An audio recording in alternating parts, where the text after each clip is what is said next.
Hello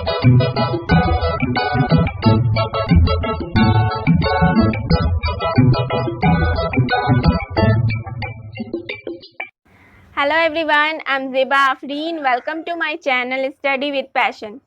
friends, ये objective session है।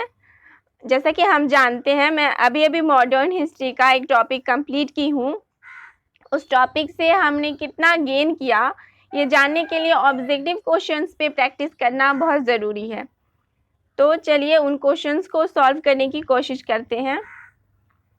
First question है, मध्यकाल में सर्वप्रथम भारत से व्यापार संबंध स्थापित करने वाले कौन थे? ऑप्शन ए है डच, बी पुर्तगाली, सी फ्रांसीसी और ऑप्शन डी है अंग्रेज। ये मैं आपको लेक्चर के फर्स्ट पार्ट में ही बता चुकी हूँ कि भारत में मध्यकालीन दौर चल रहा था और यूरोप में भौगोलिक खोज की शुरुआत हुई थी और भारत आने वाले पहले यूरोपवासी पुर्तगाली थे। तो इसका आंसर होगा पुर्तगाली। जो पहले पुर्तगीज यात्री थे वास्को डी गामा, जो 1498 में आए थे। तो इसका आंसर होगा option number B. Next question देखते हैं, भारत में पुर्तगाली शक्ति का वास्तविक संस्थापक कौन था? ऑप्शन नंबर ए है Vasco de Gama, B Francisco de Almeida और C Alfonso de Albuquerque, D Nino de Cunha. Lecture अगर आपने ध्यान से देखा होगा तो याद होगा कि भले ही फ्रांसिस्को डी अल्मेडा पहला पुर्तगाली वायसराय था, लेकिन पुर्तगाली शक्ति का वास्तविक संस्थापक कौन था? तो ये अल्फांसो डी अल्बुकर्क था। और वास्को डी गामा पहला पुर्तगाली यात्री था, ये सब हम जानते हैं। नीनो डी कुन्हा ये तीसरा पुर्तगाली वायसराय था। चलिए अब नेक्स्ट क्वेश्चन देखते हैं, किस पुर्तगाली गवर्नर ने ब्लू वाटर पॉलिसी चलाई थी? तो इसका आंसर ऑप्शन देख लेते पहले। Nino de Cunha, B Almeida, C Albuquerque और डी है अल्वारेज। तो नीनो डी कुन्हा तीसरा पुर्तगाली वायसराय था और अल्मेडा, फ्रांसिस्को डी अल्मेडा ये पहला पुर्तगाली वायसराय था और यही भारत में पीसफुली व्यापार करना चाहता था और इसलिए इसने एक पॉलिसी चलाई थी जिसको ब्लू वाटर पॉलिसी कहा जाता है। इसको ही शांत जल की नीति भी कहते हैं। तो ऑप्शन नंबर बी इसका आंसर होगा कि ब्लू वाटर पॉलिसी किस पुर्तगाली गवर्नर ने चलाई थी? तो अल्मेडा, फ्रांसिस्को डी अल्मेडा ने चलाई थी। अब नेक्स्ट क्वेश्चन देखते हैं। क्वेश्चन नंबर 4 है, अल्बुकर्क ने गोवा को 1510 ईस्वी में किस भारतीय शासक से जीता था? ऑप्शन ए शेर खान लोदी, बी यूसुफ आदिल शाह, सी अजीमुश शान और ऑप्शन डी है शाइस्ता खान। तो हम ये देख चुके हैं कि 1510 में अल्बुकर्क बीजापुर के शासक यूसुफ आदिल शाह से गोवा को जीता था, जिसके बाद 1961 में जाके गोवा पुर्तगालियों से आज़ाद हो पाया था। और तो यहाँ पे आंसर होगा अल्बुकर्क ने गोवा को 1510 ईस्वी में किस भारतीय शासक से जीता था? तो बीजापुर के शासक यूसुफ आदिल शाह से जीता था। अब ये और कुछ शासक है, इनके बारे में भी देख लेते हैं। शेर खान लोदी ये वेलिकोंडापुरम के मुस्लिम सूबेदार थे जो फ्रांसीसियों को एक गांव दिए थे जहाँ पे वे अपनी बस्ती बसाए थे, पांडिचेरी की स्थापना किए थे। तो और ये अजीमुश शान बंगाल के सूबेदार थे, ये अंग्रेज़ों को दिए थे कुछ ज़मीन, 3 गांव दिए थे जिसके बदले 1200 रुपये लिए थे। और लास्ट है शाइस्ता खान, तो ये भी बंगाल के सूबेदार थे जो फ्रांसीसी को एक जगह दिए थे जहाँ पे फ्रांसीसी चंद्रनगर में अपना किला स्थापित किए थे। तो ये चारों भारतीय शासक के बारे में जान लिए, लेकिन इसका आंसर होगा ये जो है कि गोवा को किससे जीता था? तो ये यूसुफ आदिल शाह से जीता था। अब नेक्स्ट क्वेश्चन देखते हैं, डचों के स्वर्ण सिक्के पैगोडा को ढालने का काम कहाँ होता था? ऑप्शन ए है कालीकट, बी है पुलीकट, सी नागपट्टम और डी है मसूलीपट्टम। तो ये भी हम पढ़ चुके हैं कि डच 1610 में पुलिकट में अपना हेडक्वार्टर बनाए थे और यहीं पे गोल्ड कॉइन पैगोडा को ढालने का काम किए थे। तो इसका आंसर होगा ऑप्शन बी। और कालीकट में पुर्तगालियों का था और मसूलीपट्टनम में डच ने अपनी पहली फैक्ट्री बनाई थी। तो आगे देखते हैं क्वेश्चन नंबर 6।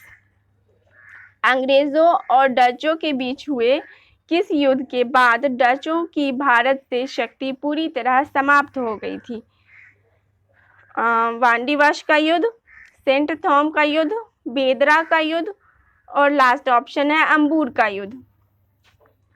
आपको याद होगा कि बेदरा के युद्ध में डचों की भारत से शक्ति पूरी तरह समाप्त हो गई थी। बेदरा का युद्ध 1759 को हुआ था और ये बंगाल में हुआ था और उस टाइम बंगाल के गवर्नर थे रॉबर्ट क्लाइव। ये सब हम अच्छे से देख चुके हैं। और ये वांडीवाश का युद्ध हुआ था, ये हुआ था अंग्रेज़ और फ्रांसीसी के बीच, जिसमें फ्रांसीसी की शक्ति पूरी तरह ख़त्म हो गई थी, भारत से उनको हार का सामना करना पड़ा था। और वांडीवाश का युद्ध हुआ था 22 जनवरी 1760 को हुआ था। और सेंट थॉम का युद्ध हुआ था प्रथम कर्नाटक युद्ध के दौरान हुआ था और अंबूर का युद्ध हुआ था दूसरे कर्नाटक युद्ध के दौरान और वांडीवाश का युद्ध तीसरे कर्नाटक युद्ध के दौरान हुआ था। ये सब हमें याद रखना है, पूछा जा सकता है। और 7th क्वेश्चन नंबर 7 है, इसमें मैच करना है।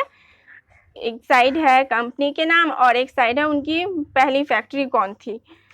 तो पहला है पुर्तगाली ईस्ट इंडिया कंपनी और पुर्तगाली अपनी फैक्ट्री कालीकट में बनाए थे। जैसा कि हम जानते हैं ये अपनी पहली फैक्ट्री 1503 में बनाए थे कालीकट में। और ब्रिटिश ईस्ट इंडिया कंपनी ये अपनी पहली फैक्ट्री सूरत में बनाए थे, 1608 में बनाए थे। काम शुरू किए थे 1608 में, लेकिन कंप्लीट हो पाया था 1613 में। और डच अपनी पहली फैक्ट्री मसूलीपट्टनम में बनाए थे, जो 1611 में बनाए 1605 में बनाए थे मसूलीपट्टनम में अपनी पहली फैक्ट्री। और 1611 में ब्रिटिश बनाए थे, अपनी दूसरी फैक्ट्री बनाए थे। तो ये सब तो देख चुके हैं। अब क्वेश्चन नंबर 8 है, ब्रिटिश ईस्ट इंडिया कंपनी ने किस मुगल शासक के काल में अपनी पहली फैक्ट्री स्थापित की? तो इस टाइप के क्वेश्चंस को बहुत ही ध्यान से पढ़ने की ज़रूरत होती है। यहाँ पूछ रहा है कि किस मुगल शासक के काल में अपनी पहली फैक्ट्री स्थापित की। यहाँ पे फैक्ट्री पे ध्यान दीजिए, पहली फैक्ट्री स्थापित की। अगर पूछता कि कब कंपनी स्थापित की तो फिर आंसर चेंज हो जाता। तो इसको एग्ज़ाम में ध्यान से पढ़िएगा। ऑप्शन दिया है कि पहला है अकबर, दूसरा है जहांगीर, तीसरा औरंगज़ेब और लास्ट ऑप्शन है शाहजहां। और आपको पता होगा कि पहली फैक्ट्री की स्थापना का डेट था 1608 था। 1608 में वो अपनी पहली फैक्ट्री सूरत में बनाए थे और 1605 से लेकर के 1627 तक जहांगीर मुगल शासक रहे थे। तो इसका आंसर होगा जहांगीर। 1556 से लेकर के 1605 में अकबर की डेथ हो जाती है, तो उसके बाद जहांगीर आते हैं। तो जहांगीर रहते हैं 1605 से लेकर 1627 तक जहांगीर का शासनकाल था। तो इनके शासनकाल में ही ब्रिटिश अपनी पहली फैक्ट्री बनाते हैं। आगे नेक्स्ट क्वेश्चन नंबर 9 है, किस मुगल बादशाह के शासनकाल में ब्रिटिश ईस्ट इंडिया कंपनी की स्थापना हुई? देखिए वो क्वेश्चन आ गया जो मैं अभी बात कर रही थी कि किस मुगल बादशाह के शासनकाल में वो फैक्ट्री कंपनी की स्थापना हुई थी। तो फ्रेंड्स इस टाइप के क्वेश्चन में एलिमिनेशन मेथड बहुत काम आता है। जैसा हम कंपनी के स्थापना का वर्ष है जो 31 दिसंबर 1600 को इंग्लैंड की महारानी एलिजाबेथ ने इन्हें व्यापार करने की परमिशन दी थी। और तो यहाँ बात हो रही कि 1600 में कंपनी की स्थापना हुई थी। और आपको मुग़ल बादशाह के शासनकाल तो पता होंगे, सबके नहीं तो कुछ के तो पता होंगे ना। तो फ़ारुखशियर का शासनकाल था। 1713 से लेकर 1719 तक था। और औरंगजेब का था 1657 से 1707 तक। और जहांगीर का शासनकाल था 1605 से लेकर 1627 तक। और अकबर का था 1556 टू 1605। और यहाँ पे पूछ रहा है कि कंपनी की स्थापना कब हुई थी, और कंपनी की स्थापना हुई थी 1600 में। और उस टाइम अकबर वहाँ के मुग़ल बादशाह थे, भारत के मुग़ल बादशाह थे, जो 1556 से 1605 तक रहे थे। तो 1605 के बीच में आता है ना 1600, तो ब्रिटिश ईस्ट इंडिया कंपनी की स्थापना के टाइम में मुग़ल बादशाह अकबर थे। इसका आंसर होगा ऑप्शन नंबर डी, अकबर थे। चलिए अब नेक्स्ट क्वेश्चन देख लेते हैं। क्वेश्चन नंबर 10 है, अंग्रेजों को गोलकुंडा के सुल्तान अब्दुल्लाह कुतुब शाह द्वारा कब सुनहरा फरमान जारी किया गया था? ऑप्शन ए है 1611, बी 1613 और सी है 1616 और ऑप्शन डी है 1632। 1616 में अंग्रेज अपनी दूसरी फैक्ट्री मसूलीपट्टनम में बनाए थे। और 1613 में अंग्रेज जो उनकी पहली फैक्ट्री 1608 में जिसका काम रुकवा दिया गया था, तो वो 1613 में पूरा हो पाया था। और 1632 में उन्हें सुनहरा फरमान दिया गया था। गोलकुंडा के सुल्तान अब्दुल्ला कुतुब शाह द्वारा अंग्रेज़ों को सुनहरा फरमान 1632 में दिया गया था। इस सुनहरा फरमान के तहत उन्हें कुछ फैसिलिटीज़ दी गई थी, जिसमें फैसिलिटीज़ ये थी कि 500 पैगोडा एनुअल टैक्स लेके अंग्रेज़ों को गोलकुंडा राज में व्यापार करने की परमिशन मिल गई थी। और अब नेक्स्ट क्वेश्चन देखते हैं। क्वेश्चन नंबर 11 है, 1717 में किस मुग़ल बादशाह ने अंग्रेज़ों के लिए शाही फरमान जारी किया जिसे मैग्ना कार्टा के नाम से जाना जाता है? ऑप्शन ए है अकबर, बी जहांगीर, सी औरंगज़ेब और ऑप्शन डी है फर्रुखशियर। फ्रेंड्स इसका आंसर है फर्रुखशियर, जिसका शासनकाल था, फर्रुखशियर का शासनकाल था 1713 से लेकर के 1719।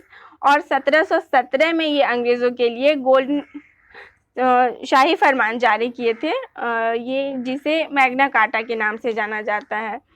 ये मैग्ना कार्टा ये था कि इसमें इनको कुछ फैसिलिटीज़, 2-3 फैसिलिटीज़ दी गई थी कि जिसके तहत इस शाही फरमान के तहत वो 3000 एनुअल टैक्स के बदले कंपनी को बंगाल में फ्री व्यापार करने की छूट मिल गई थी। और 10,000 वार्षिक कर के बदले सूरत में बाकी जितनी सारी टैक्स थी वो सब टैक्स फ्री कर दिया गया था। और बम्बई में चलने वाले सिक्के पूरे मुग़ल राज में चलने के लिए उन्हें परमिशन दे दी गई थी। तो ये था शाही फरमान। तो देखिए यहाँ से 2-3 क्वेश्चन तो ऐसे बन गए कि किसने जारी किया था, तो फर्रुखशियर ने जारी किया था।